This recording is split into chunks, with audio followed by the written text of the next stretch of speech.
Hello and welcome to another episode of Keeping Up with Kendall. Hi, my name is Dr. Tony Cruz. I'm the campus president here at the Kendall campus of MiamiDade College. And we're coming to you from our Learning Commons here at the Kendall campus. And today we have with us a special guest, Carlos Martinez. He is CEO and president of United HomeCare. Thank you, Welcome, Dr. Carlos. Cruz. How are you? Pleasure. Great to have you with us today. Thanks for the invite. Well, we're going to have, I think, a good time today. We're going to be talking about you, obviously.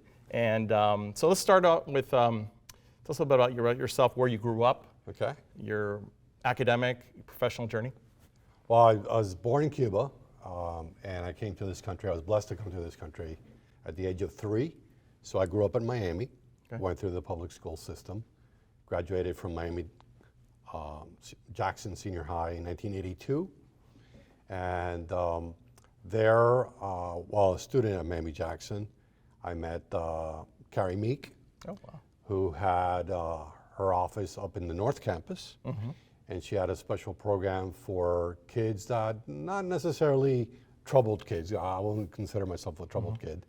But kids that needed to be mentored to continue their higher learning, right? And she had this special program where she herself mentored me and her staff. So when I graduated from Miami Jackson, I went on to MiamiDade North Campus. Right. And I was there. I was a member of the Honor Society, Phi Theta Kappa, I believe it was, and Phi Beta Lambda, the Business Honor Society as well. I excelled in my higher learning education, although I was not wouldn't categorize me as a good student in high school. Right. Miami-Dade offered me the opportunity to develop my study skills and the skills that I lacked when I transitioned from high school into college. So I'm indebted to Miami-Dade because I am today who I am, and major part because of Miami-Dade College. Yeah. Anything in that experience? I mean, you said that you know, obviously maybe the professors, or is anybody else that really was a big impact on making that shift for you? You know, you said high school, not so great a student, but then you know you got to Miami-Dade College and started to excel. Is there anybody in specific or anything? It was a team of people. So I vividly remember, you know, the dean of the accounting department, Blanca Gonzalez. She was very instrumental in mentoring me. I wanted to be an economics student, and I had the grades, and I had, you know, competed with Phi Beta Lambda and economic competitions and won first place. I had the half scholarship to Georgetown University that I received from Miami-Dade, and also the faculty staff scholarship from the North Campus.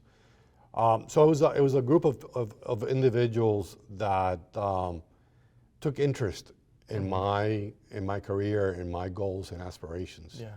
And then they follow it through with mentorship, you know, registering for classes, applying for financial aid. All that assistance and help was instrumental, because otherwise I probably would not have continued my education. Right. I had a different learning experience when I transitioned to FIU afterwards. You know, it was very impersonal. They probably won't like this, but I have to emphasize the differentiation between Miami-Dade College and a major upper level, you know, university system, whichever that may be, because I ended up graduating from St. Thomas University. But it wasn't the same. Maybe hand-holding, I would say, to a certain degree. Sure. But it was a necessary, you know, hand-holding. Nobody studied for me. I had to do that on my own. Right. But the legwork, the paperwork, you're getting through those barriers. I think exactly. There's a lot of barriers in higher education in general. Absolutely. And I think when students come, and they come to us, you know, with all different levels of academic preparation, of knowledge about higher education, but our job is to get them there, right? Right. And like you said, hand-holding, I see it as a positive thing. So do I. Because like you said, you still had to excel in the classroom. Right. But somebody was saying to you, hey, I can help you with this, or I Right. can get you through this. And all the hoops that there may have been, they helped Right. you through those hoops that helped you Right. get through the degree. So I had a major challenge that I had to overcome, but I had to do that myself with the assistance of campus faculty. But I developed mathophobia when I was in 3rd grade, and I went through the school system taking or avoiding to take math as much as possible. Sure. And then when I entered college, I had to face that fear. Yeah. But there were tutors. There was a tutor in the department, which ironically I ended up being a math tutor in the tutoring department. So you went from math phobia went to being a tutor. I went Wow, from complete math phobia Yeah. to becoming a math tutor. I took all the way up to calculus in Miami-Dade College because I wanted to be an economist. I was going to transition to Georgetown University. Then I had something very interesting that happened. I was talking to one of my professors, one of my mentors, and they're saying, Carlos, because I got married in my 2nd year of college. So the professor said, if you want to become an economist, you're going to have to, pretty much get a PhD. That's a long time. That's correct, yeah. Why don't you switch to accounting, which is more practical? And I had aced my accounting classes, and I had developed a good relationship with the dean of the accounting department. So I did that. I transitioned to accounting, and that's what I majored in, and got a bachelor's degree. And then I became a CPA, a certified public accountant, and I worked for the big firms. I worked for Price Waterhouse and Coopers and Lybrand. Wow. I worked in Venezuela with Price Waterhouse, an audit manager there. So, the profession that I selected really gave me the base and knowledge to not only work in the industry here in the United States, but also to work abroad as an expatriate. In Venezuela and then in Brazil. And then I came back to the States, and today I started with United HomeCare as the CFO. And then in 2015, when my predecessor retired, I was promoted to president and CEO. Awesome. So it's been very fulfilling for me professionally, but it all goes back to someone that took an interest in me and helped me develop into who I am today. Sometimes that's all it takes, because obviously you had the potential, and somebody had to unlock that exactly. potential, right? I had the potential, but there's a few things that had to happen. I had to develop self-confidence in myself. I had to develop study skills that I lacked, right? And then take it from there. Yeah, it's a process. There's a lot of dedication. And there was a lot of distractions back in the day. When I was going to high school, we had the McDuffie riots in 1980s. We had the Mariel boat lift. We had also people who were fleeing communism in Nicaragua. So there was a confluence of political unrest, of social unrest in our community that were distracting, to say the least. Sure, very understandable. So, I know you're the CEO and president, and you're in the healthcare industry. And we hear a lot on the news about the healthcare industry and what's going on, right? And some people are good with it, some other people are not so good. They're worried about what's happening with healthcare. Other people think we have a great system. Nonetheless, there's always opinions. But as a leader in healthcare, what are some of the challenges, and I also think of opportunities in the healthcare industry right now? Right. So the healthcare industry, the major challenge that I see in the industry, and particularly in the home health care industry, which is the subset of the industry where we operate, is workforce development.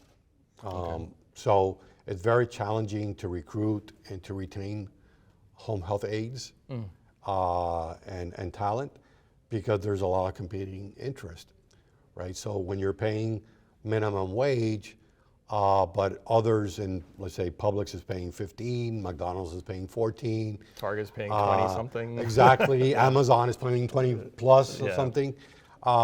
People tend to gravitate to those higher paying jobs. Sure. So the turnover rate in our industry is at the national level is 82%. That's really, really, really bad. At United HomeCare, our turnover rate is about 60%, albeit lower than the national level, but still something that we have to, big challenge. We have to address, and it's a big challenge. So to address that challenge, we had to develop our own curriculum. We're the only home health teaching agency that has been designated by the Florida legislature. That's great. So we take advantage of that, and what we're doing is we have a program where we are teaching the home health aides, and then we hire them. So we teach them and hire them. Yeah. And that has been quite successful. We've taken that program into the underserved community. So we partnered up with Florida Memorial University up in Miami Gardens, and have done it on site there on their campus. And we've also done it in Coconut Grove. Soon we hope to take it to Florida City. So we're going into the areas where others don't tread to go. Yeah. Because it's not in their wheelhouse. It's just not comfortable. So that's a big challenge. Access to healthcare is also a big challenge. Sure. So if you drive by any shopping center in Southwest, Kendall, Hialeah, you'll see primary care centers throughout. Every shopping center has a clinic. Definitely. I see them all the time. So access to healthcare in the Hispanic and Anglo market is not an issue. But if you drive by the Black communities, you don't see that. So there's a huge gap. Food insecurity is a big issue. Access to healthcare is a big issue, primarily in the Black and minority communities. Yeah. And that's something that our community has to embrace, and something that we have to address that. We'll have to address it, and we have to address it both public, the government, and the private sector. Corporations need to step in and partner up to be able to address that, because it just makes our community that much better and that much healthier. Oh, definitely. Right. Very needed. What's an opportunity? The opportunities are there. Like I said, there's gaps, and there's areas where it's basically virgin land, right? Anybody with some foresight and can go in and address those gaps. Right. Right. There's opportunities for home health entities and healthcare entities to partner up with developers that are developing affordable housing in some of these areas, right? So there's space that's available, let's say in the lobby area or in a common area, where you can have a pantry, a food pantry. Right. Alapata, the YMCA in Alapata has that. They do. They have a building, it's affordable housing, and they have a food pantry called La Bodega. So they address their food insecurity. But we need to replicate that. It's not enough, right? We need more of those. We need more of that. Right? Yeah. I think MiamiDade College could be a great partner in that regards, because you do have major campuses and outreach centers and in some of these areas that we're talking about. Sure. So that's an example. That's a great example of how a large institution has gone into the communities to meet the community needs. So I applaud Miami-Dade College for having done that. Yeah, yeah. We have food pantries on all our campuses. Probably not widely known as much as it should be known, but so that helps our students. And we're working in collaboration with a few other organizations to see how we can broaden that to the broader community. To bring it to the community and maybe get a grant or something that would help us extend the food pantry, not just to the individuals, our students, but people who live in surrounding areas of our Correct. campuses. I mean, that's really needed. So those are some, I think, thank you for that. I think that's really great insight as to what's going on in the reality, right? And there's Right. some great opportunities out there to help individuals in our community. You had mentioned before, your experience here at MiamiDade College at the North Campus and how that changed your life. Is there any particular individual or situation other than that has inspired you to get where you are today? Because you're CEO and president, so Right. you're people look up to you. They know that you're a leader in the community. Correct. And so, is there anybody or anything that happened in addition to what we've talked about? Because I think you've already talked about that inspiration or the things that you got from the college. But is there anybody else or anything else that you can point to? Sure. So, along the way, as we develop ourselves personally and as we develop ourselves professionally, it's always important to have individuals that you look up to or that you can tap into to them as a resource or as a sounding board. Hey, I'm Right. thinking I'm doing this. What do you think about it? Give me your feedback. And that helps you hone your own internal skills, right? So eventually you make decisions. But I would say I'd had three major individuals that had an impact on me. They may not know in themselves that they had an impact Right. on me, but they did. One of them was Tony Arguez from BDO now, back in the day when I graduated from MiamiDade with an associate degree, I looked around for internships, and I was referred to the firm. Back then it was called Kaplan Morris and Brown, that then transitioned to Morris and Brown, Arguez and Farah, and then BDO. But Tony Arguez and a gentleman named Bert Brown, he was one of the partners, and they gave me that opportunity. Most of the other interns were the sons or daughters of their clients, right? Right. So they had major clients, and their sons and daughters would, they went to UF, they would come down for the summer, worked at the firm, and that worked very well for them. I was the oddball. I mean, You're the outsider. I was the outsider. You're trying to get in there and get the opportunity, right? But then again, you have to prove yourself. You have to work that much harder to get ahead. So Tony Arguez was a major impact. Later on, I had George Perez. I worked with the Related Group. I learned a phenomenal amount from a business sense from George. Very, very smart guy. And I learned a lot from him. And then when I came back to the States from Venezuela and Brazil, my predecessor, Jose Fox, was also a key inspiration for me. I mean, I still remember to this day some of his advice. He would say, Carlos, when faced with a challenge, just take the high road. Don't worry about the money. If you do the right thing for the right purposes, the money will follow. That's great So advice. I keep that almost like a mantra. So yeah, there's people that have been inspirational in my life. Yeah. That I've developed into, And like you said, that sometimes these individuals don't even know it, right? I mean, sometimes they they don't know it, right. but you were looking at them as people that were doing something great. You right. wanted to And this is great to emulate be able that. to recognize them. Yeah, it's fair. in that regards. Yeah, very good. So, we have an audience out there of students, of community members, and they really want to know maybe some words of wisdom that you can share. Is there anything in particular that you like to share? I mean, you've shared a lot so far, obviously, about your story, about your journey, about the college. Is there anything in particular, any words of wisdom that you'd like to share with the audience?